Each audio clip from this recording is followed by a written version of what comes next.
you had told me 5 years ago that I'd be standing up here, even 3 years ago, I would have said you're crazy.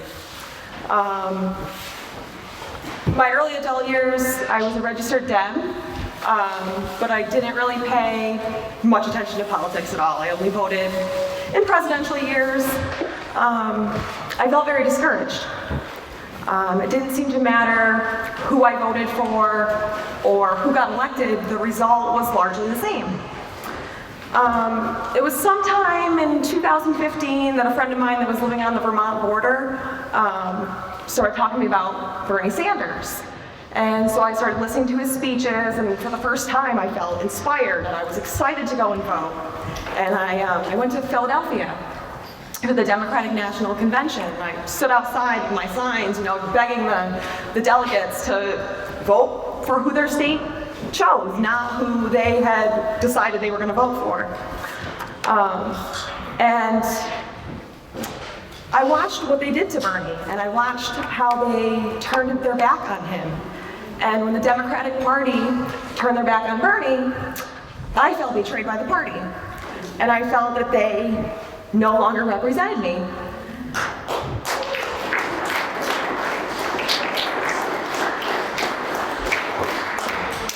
There was someone else who spoke at the convention. Dr. Jill Stein was there. Her speech really moved me, it spoke to me. And I realized that the Green Party is my party. The Green Party values all of the same things that I value. All the things that are important to me are important to the Green Party, which is why I'm here. It was shortly after the Democratic National Convention that I, through organic chemistry, met up with my local chapter of Greens, both Warren County and Upper Hudson. I kind of go to both meetings for both groups. And they really encouraged my first run. They said, "Hey, Christine, there's an office up for grabs in your village. You should do it." And I said, "I don't really know what I'm doing." They said, "That's okay. Do it anyway. We got your back." And they did. And the first campaign was very successful. So when the opportunity came to run a second time, I said, "Why not?" And I was unopposed. There were a couple of write-in candidates that, made a little bit of a difference, but they didn't get nearly, What's up? Yeah, one of the write-in campaigns was by the former mayor. I think he got 16, 17 votes. I got 60 something, 67. So it was I don't know, it was a big percentage. I don't remember the numbers. I probably should have had that written down. So I'm fortunate that the board and the mayor have been very supportive of my efforts, especially the Clean Energy Communities program. I've been working with them. Before I came on the board, the board had already passed or submitted for the Unified Solar Permit. They got a $2,500 grant for that. There's certain initiatives, and if you pass, 4 of the initiatives, then we're considered a clean community. We qualify for higher grants and more funding for things. So LED street lighting, I know that's something that's on the mayor's to-do list, something that he's interested in checking out. So I'm going to try to facilitate that and get that going. Benchmarking, we need to do a few things with that, but that should be an easy thing to pass in another initiative. And one of the things is just simple sending our code enforcement officer down for training. That's an initiative. So we're getting there. It's kind of a slow process, but I feel like, with the support from the board and everything, that things are going well. I've continued door knocking past my campaign, just going around to village residents, introducing myself, asking them if they have any concerns that they'd like to see the board address. I've had some good feedback, and I'd like to take this time now to see if any of you guys have any questions for me. Yeah? What's the population of your village? 3,500.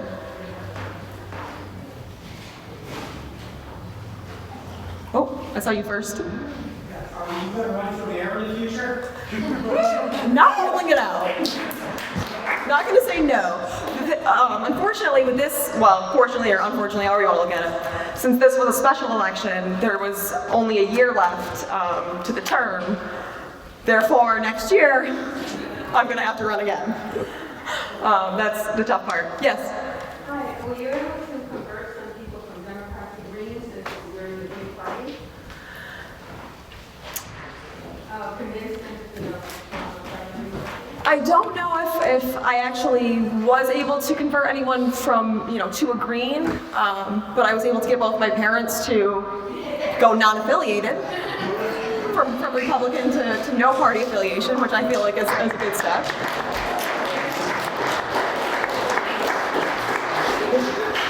Any local issues that are green issues besides renewable energy?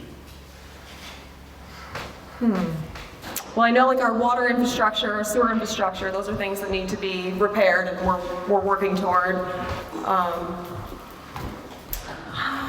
I can't really think of any at the moment. One of the things people keep bringing up at the prospect of a Green Party candidate actually getting elected to office is, well, who would work with you? The Democrats work with each other, the Republicans work with each other, you'd be stuck in a corner all by yourself. Have you experienced the people from the other parties being reluctant to work with you? Or Not at all. Not at all. It's a non-issue. They all seem very excited to have me on board and willing to work with me, and they've expressed, hey, we don't have to agree on everything, that's fine, but let's come together where we do, and let's get things done. So it's actually been really refreshing, and it makes it a lot easier to accomplish our goals when we can agree on things and at least have respect for each other. Even if we don't agree, at least there's that respect that we have. Kaziana? What's the gender ratio of the board? Oh yes, so I'm the only woman on the board. First woman in over 40 years to serve on the board. First green ever on the board. Yeah, that's a good question. Oh. Do you have any advice on the channel, the fact that you're a Green Party member to attract voters into the Green Party for future elections? I hope so. Yeah, that's something I definitely plan to work toward. I would love to see more registered Greens. That's definitely on my to-do list, is trying to convert them, so to speak. Peter? How can we help you? Well, that's a good question. I am going to need some help probably researching things, number crunching with things. I've talked to Ursula earlier about, oh yeah. Definitely. So like, oh, you need money. That's funding for my next campaign run. That's something for sure that I need. But I can let you guys know as I need things, what exactly specifically I need. At this point, yeah, I'm gonna need re-election funds for sure. Yeah. So now that you're closer to the centers of power, are you sensing any scandals? You think you'll uncover any that will totally wipe them out and put you in the mayorship? I don't really think so. I mean, they're not that I've seen. Not that I don't expect to. But I mean, you never know. Well, keep an eye out on them, because they're going to be keeping an eye out on you. For sure. Yes. Yeah, I was curious, actually, you're at the village level, right? Yep. Where does your funding come to run the government? Most of our money is tax revenue from the village. Yeah, that's where the majority comes from. Your village isn't in debt. No, I think we're in much better fiscal shape this year than we were last year. Things are looking pretty good. We're under the tax cap.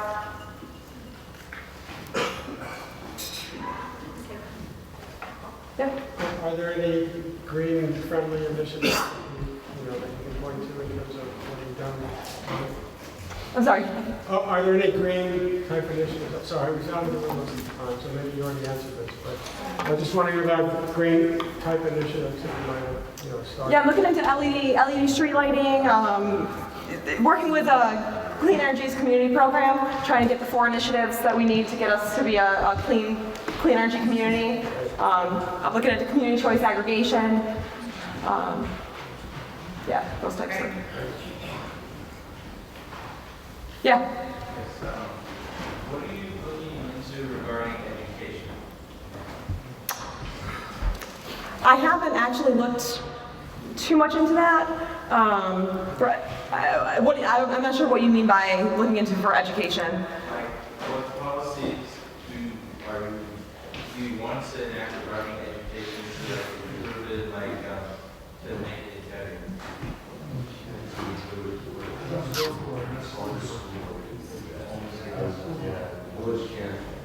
The village can't influence public education.